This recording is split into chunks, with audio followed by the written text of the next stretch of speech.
নমস্কার বন্ধুরা, সীমা রান্নাঘর। আমি আজকে বানাবো ডিম আলুর খাস্তা।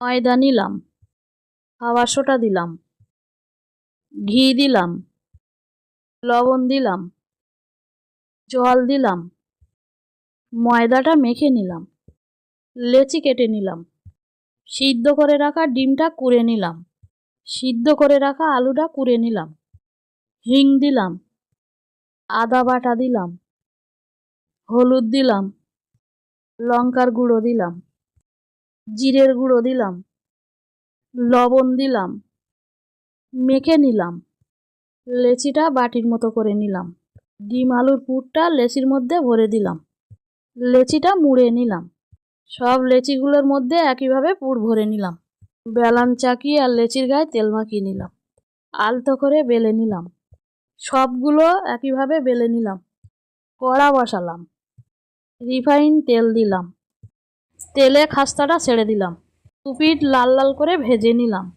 ডিম আলুর খাস্তাটা তুলে নিলাম। ডিম আলুর খাস্তাটা ভালো লাগলে লাইক, সাবস্ক্রাইব, কমেন্ট, শেয়ার করুন। ফ্যান্টাস্টিক।